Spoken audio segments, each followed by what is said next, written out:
Thank you so much, and it's my pleasure and privilege to officially begin our session on digitisation in teaching, and welcome our three panellists. We have Alexandra, Heidi and Simon.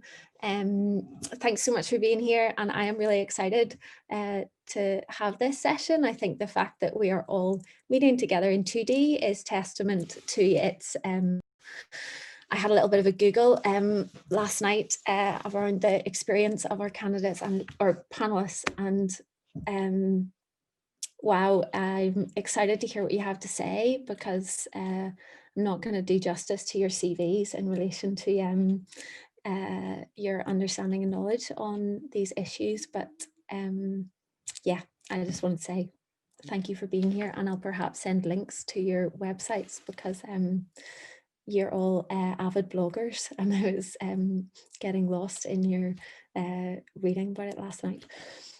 If we maybe start off with the order that it appeared online, so if Alexandra, if you're up for beginning with opening remarks, and then we'll move into Q&A and try to have a bit of a discussion afterwards. That sounds okay? Great. Thank you very much, Lisa. Nice to be here. Happy to be here with all of you. And actually, I was just remembering this morning the last year's edition in Brussels, and there was also quite a bit of interest in learning with technology. I was doing also a little workshop on using technology in teaching. Of course, the situation was completely different. We were meeting face to face, and technology was not so much used. It was more like a curiosity, let's say. But who knew that in less than 3 months it would become our new way of being and our new home. So yes, I understand that there is much more interest, or at least as much interest this time, and I'm really happy to see so many of you here. I'm also extremely happy to be here together with Heidi and Simon. It brings back really very, very nice memories of working together on many projects related to education. So I'm always happy to hear them and their side of the story. So I'm really curious to hearing them later. I will try to keep it short. This is not my strength, so I will try nevertheless. So do cut me if I don't manage.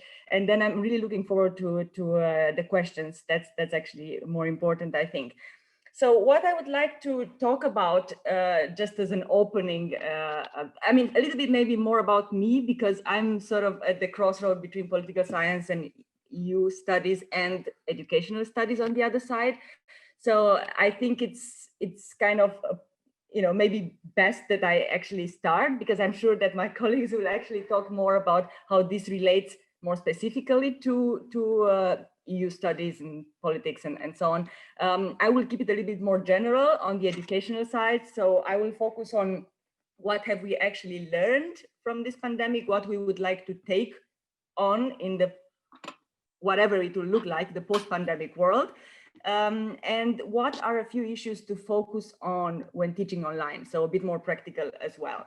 And maybe later, but maybe not in the introduction, but maybe later I will talk about the implications for professional development as well. But I think Heidi and Simon will talk about that too. So I think I will limit myself to the first two topics. So first of all, in the past 9 months or so, I lost count, more students and teachers have been using technology and teaching and learning and living online than ever before. So I have done research before COVID on teaching with technology, and actually the numbers were pretty small. About a quarter of teachers were using technology. So obviously not many students were exposed to it as well. So I think the important thing with it, I mean, of course, it doesn't really mean that everyone became super familiar and proficient in learning and teaching with technology. However, the mere fact that we have been faced, we've been forced to use it, at least made us think a little bit more about the way we teach, about the way we learn, but also about how these technologies, the various platforms and tools we've been trying out, can help at least, or how can we use them to our advantage. So that's at least a switch, hopefully, that took place in our brains related to our attitudes to technology and using it in teaching, for teaching and learning. Of course, we have to be aware that this has not been and is still not perfect by the book online learning. This is still sort of emergency remote learning.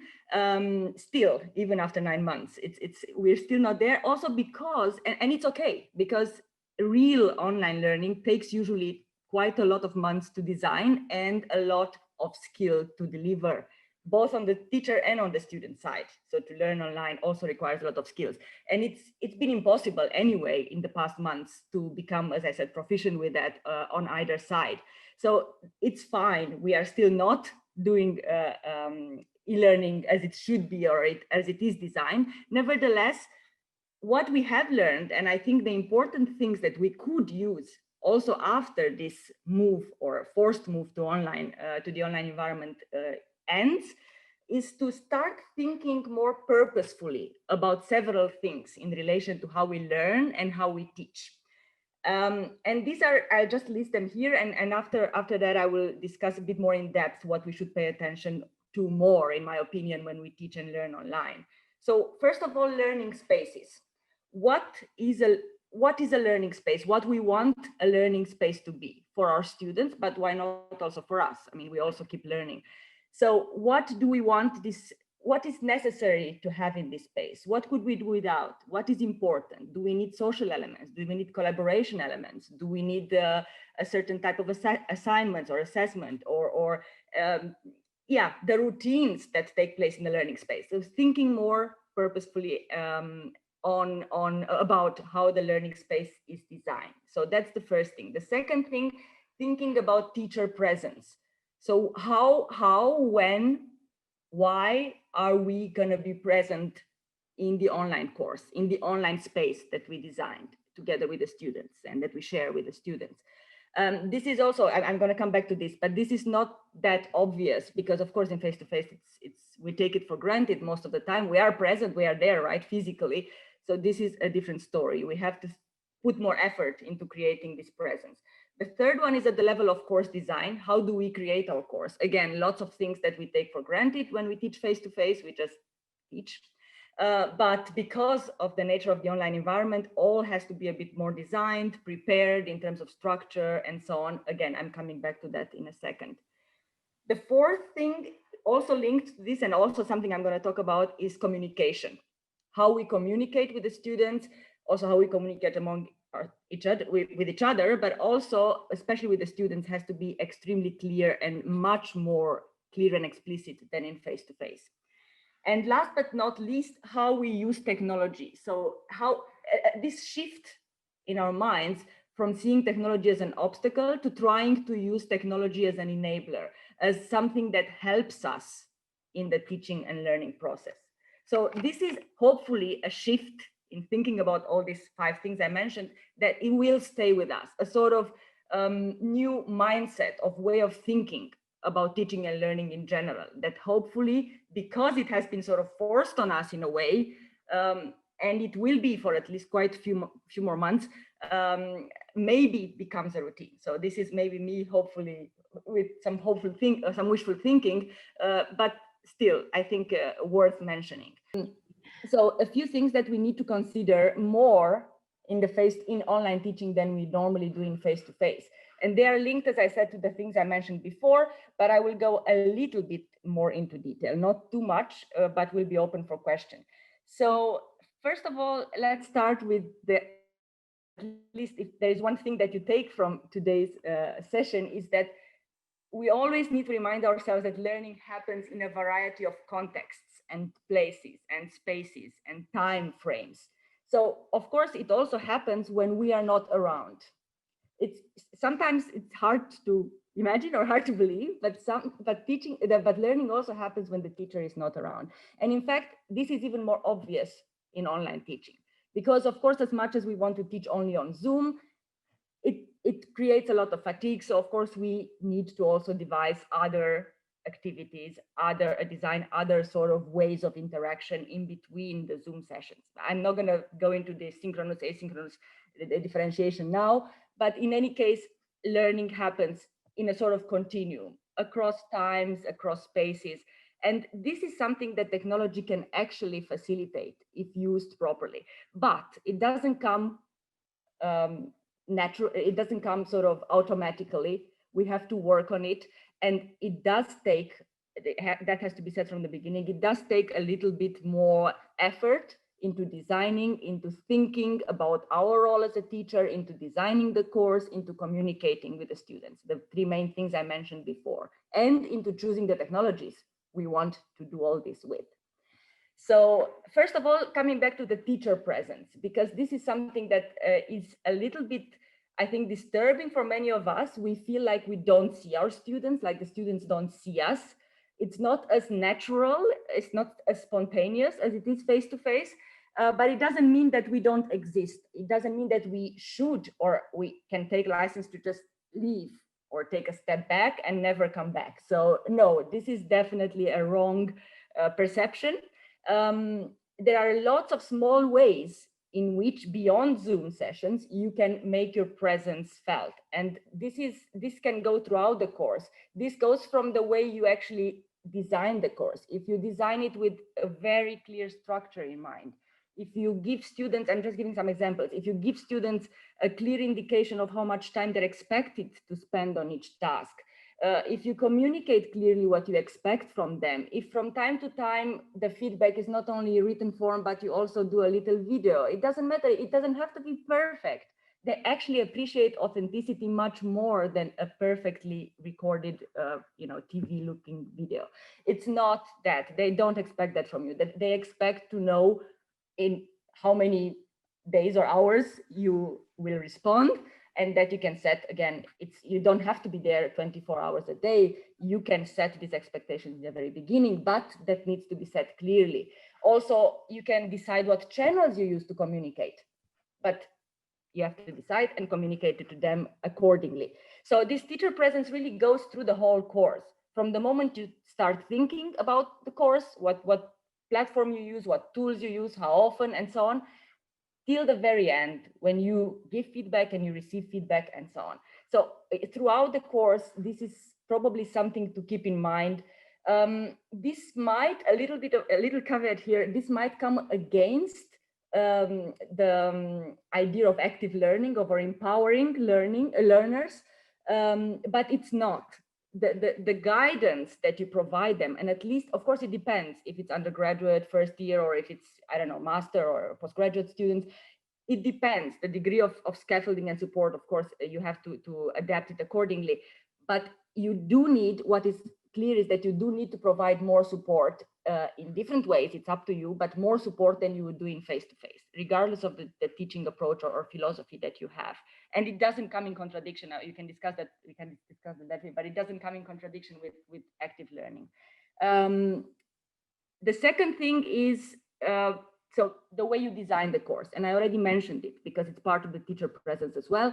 This is basically making sure that, just to make it very, very short, making sure that you have a story, a narrative behind the course, that the students understand why they need to go from activity A to activity B, what they gain from each. So it's really like putting a puzzle together and making sure that the students also see the full picture, because we have a full picture in our minds and sometimes it's very difficult to translate that. But in online learning, we have to translate that.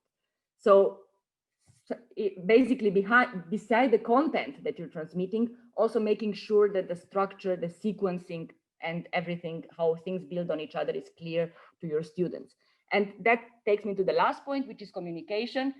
Again, it's a bit redundant now, but the same thing. So making sure when you write the activities, you write them in a very clear, so the instructional text should be extremely clear. Again, this is an exercise that we're not so much used to, because in the classroom you're simply explaining and things are more spontaneous. People ask if they have something unclear, you will respond and so on. But here they rely on the text you're writing. So it's almost like writing instructions in a manual, so it's really, they do appreciate the step-by-step instructions, and of course a lot of feedback and a dialogue that of course will not replace the face-to-face connections that we make, but it is possible online.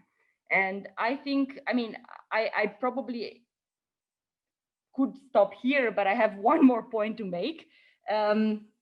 So beside the fact that everything needs to be a little bit more, that's the main point, I think, that everything needs to be more orchestrated in the online environment. You cannot let things happen by chance because they might not. So you need to orchestrate the interactions to design opportunities for interaction and so on. But what comes with it, and what I would like to leave you with, is that the students, we expect them to be complete digital natives. We expect them to know how to use technology for learning. But the fact that they use technology and they look as if they are so proficient with using social networks and so on, for social purposes and for communication purposes, it doesn't mean that they use it for learning. So we need to help them there. And that's really a big task sometimes for us as well. Thank you very much. And I look forward to your questions. Excellent. Thank you so much, Alexandra. There's so much in there. I really liked in particular that idea of the forced use of technology has forced us to become more reflexive in how we use it. Maybe something to pick up in Q&A. Simon, are you happy to go for it? Awesome. Yeah, I am. Thank you. I'm going to pick up on some of Alex's comments, but put them in a slightly different way. Maybe it's because my research interest is on Brexit and UK-EU relations. I'm perhaps more pessimistic about life in general. Some of what Alex is talking about is about course design, and I appreciate that for many of you, you might be at a point in your careers where you're not really being given much in the way of choice in your teaching opportunities. Maybe you're able to teach some seminars at your university. Maybe you get to do lectures as well.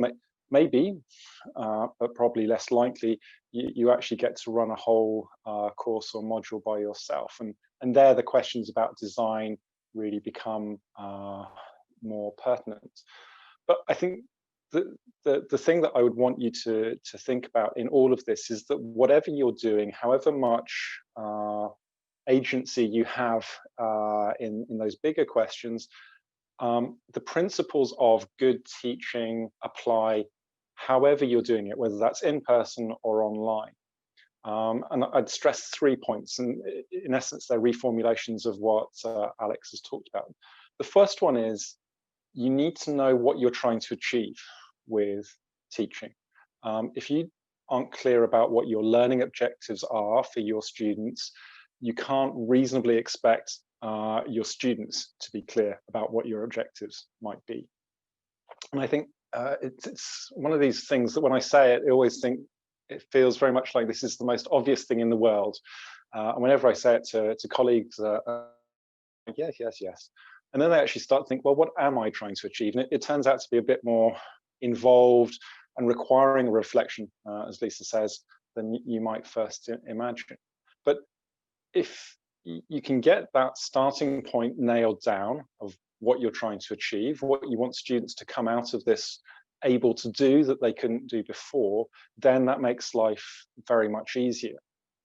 And that feeds into a second key idea, which is this notion of alignment, which Alex has already expanded on, which is this idea that those objectives point you towards some content, some activities that allow students to develop those skills.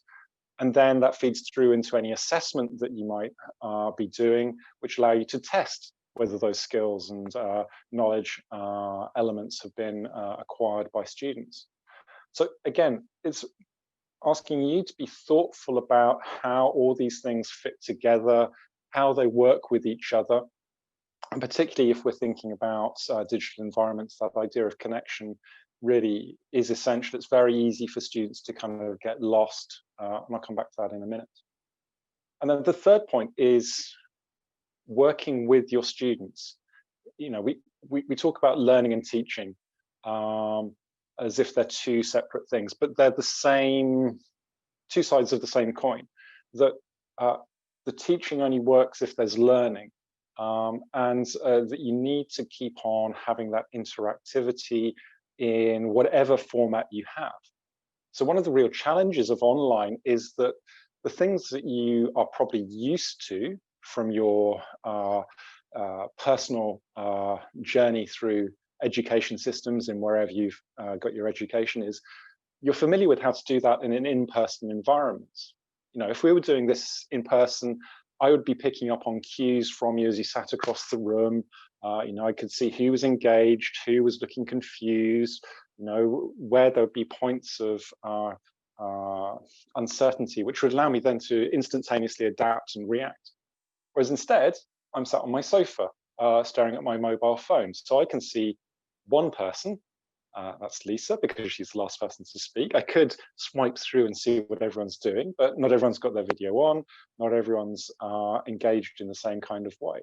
So my ability to understand what is happening in the space is more problematic in an online environment. And that's why being very communicative, frequent, engaging discussion, trying to kind of draw people out really matters in that kind of environment. So keep those three ideas in mind, whatever it is you're doing. Thinking about your learning objectives, thinking about the alignment, and thinking about the communication and the adaptation that takes place. And I think all of that really just kind of makes me just think here about the future, if you like. You know, as we move beyond this kind of emergency phase, as Alex has already said, I think we will see a lot more technology in university settings. It's clear that the benefits of doing some things online are becoming more obvious to more people. And I think the place that you're really going to see changes is going to be around lectures. Lectures are a massive pain at a number of levels for universities. You need big rooms. You need to have lots of coordination of timetables of students. You need to have a whole lot of things going on. And it's not entirely obvious that doing lectures in person is the best way of doing it. One of the great advantages of using online technologies is that you can create content that is reconsumable, that we can stop people, we can pause them, we can rewind a bit. You know, we can do it at a time that when we're, you know, more focused on doing it rather than when some timetabler has said you have to be in a room, you know, 9 o'clock on a Monday morning. Is that really the best time for anything? So I was lucky that I'd already been experimenting with using a flipped format, so recording lectures and using the contact time that I had to do more interactive kind of elements. And I think we're likely to see a lot more of that, as we've seen a lot of colleagues, now that they've got over their technological phobias and pains, and now they've recorded an awful lot of content, more importantly, they're likely to want to kind of keep that. So we might well see less in the way of lecturing in the face-to-face version. And I think that gives some opportunities for you to do some different things, because then it becomes easy to add in new elements alongside existing provision. And that's maybe something to talk about if you're doing seminar teaching for someone else. Offering to record a short lecture becomes a much less risky proposition for them. It becomes supplementary rather than kind of replacing. So the adaptability of an online space or a hybrid space, I think, is really attractive. Beyond that, I think the main thing is just to not panic about online learning. I think whether you're, you know, starting out teaching is always a difficult journey. And certainly I can still vividly remember my first piece of teaching, which turned out to be a 3-hour lecture on the history of the European Union to a group of 150 people who I knew for a fact were on average 2 years older than me. And that was deeply unpleasant, not to mention very bad for my sleep in the week beforehand. But we have great resources. We've got great networks, not least through UACES and the Graduate Forum. Other people are in the same situation too. And a lot of people are really happy to help. And I think maybe that's the last point, is share your concerns and your queries with other people, whether that's people in your own institution, in your personal networks, through the good offices of UACES. All of these places, we've got lots of people who are really keen to try things out. And it's worth saying, you know, Lisa was very nice about all the experience that the three of us have, but I know that all three of us still like meeting people who we haven't met before at whatever stage of their careers they're at, because they've got some interesting ideas that we probably haven't thought about before.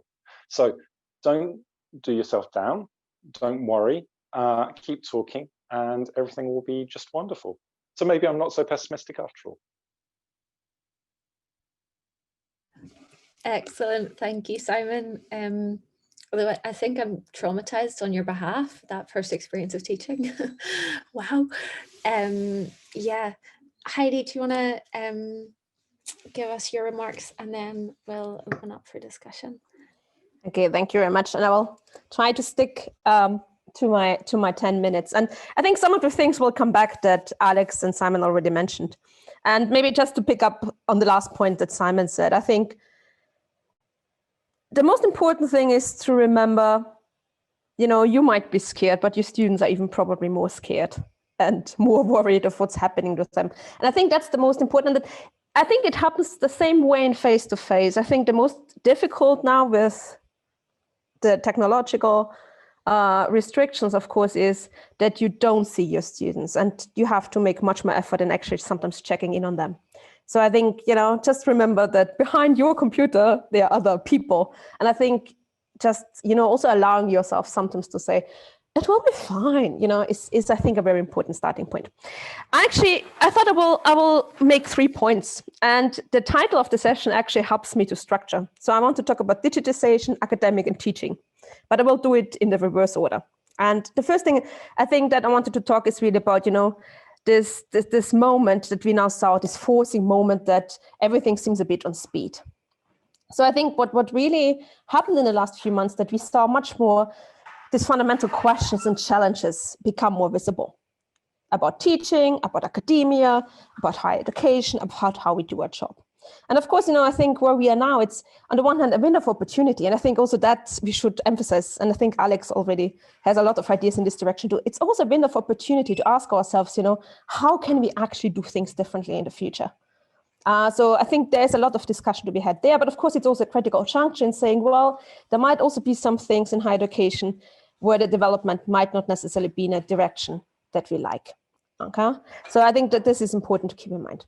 On the digitalization of academic teaching, so really if you think about teaching, I think Alex and Simon both already made this point that in the end what we see now is that we have more people that are forced to think of what makes good teaching. And they are forced to also ask, well, so what makes learning? Okay, so and again, I think Alex already gave you a very good list, and also from Simon's tips, you had some things there, you know, this idea to keep it purposeful, you know, that it has to have a reason why you do things. It's not good enough to take, you know, the syllabus from 10 years ago and just go in the room and do the same thing over and over again, like we all used to from our own education sometimes. Okay, so I think it was a good moment to really force people to say, why am I actually doing it this way? Okay, I think one thing that with the technological setup and the blended learning became more into the fore is this idea that, well, the purpose is not only me telling my students what they should know, the classical lecturing. I tell them once, you know, I can tick a box, we move to the next topic. But I think it puts much more the attention on saying, well, you know, I told my students now I want them to apply it. And then at some point they might understand it. And, you know, it needs repetition. So I think what really also helped now in this environment, at least when it's done well, is that we moved from connecting teaching and learning, you know, not only saying, okay, what do I do, but also what do I want my students to do? And what I found here very interesting, Alex already mentioned that Simon, Alex, and me, we were in a lot of projects and we traveled always together. And what I found most fascinating, Alex did a lot on blended learning and the use of technology. And I did a lot on problem-based learning and active learning. And it came down to the same principles. Good active learning and good blended learning has the same fundamental steps in the end. Okay. So I think what we really have now, the opportunity is to also, in the end, bring different strands of the learning community together and saying, you know, what can we do best to make the learning experience good for our students. So I think also this idea that, you know, learning is a social interaction.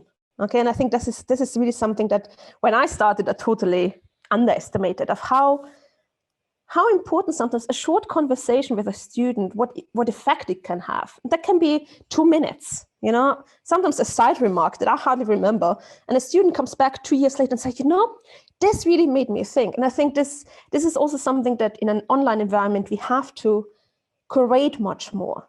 Okay, we all know from the first conference experiences, creating this community spirit is incredibly difficult. But I was actually thinking about this because I remember from active learning and problem-based learning, where we did a lot of group work. Our standard thing was that the first session, we don't do content, but you create a community and you get the spirit of working together.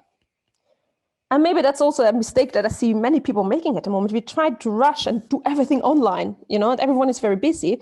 Instead of just saying, okay, you know, let's start all over again. Let's just sit an hour together and talk actually why we're here. What do we want to achieve? You know, why do we want to achieve it? How do we want to achieve it? And actually build up from there. So I think this is also really important. At the same time, I think in this reflection on, you know, what is good teaching and what is good learning, I think it's also important to not forget the limits. And I think what I saw a lot happening in face-to-face, but also now in the online thing, is that many colleagues try to give the same experience to their students when they teach 90 students than if they teach 10 students. And I think there, we as academics sometimes have to stand up towards our universities and tell them, you know, this is not realistic. You simply can't teach a big group like you can teach a small group. You can't expect to have interaction with 90 students on your own. So I think they also, it's important sometimes to really understand, you know, what can you actually do and what is simply, you know, too much for your job description.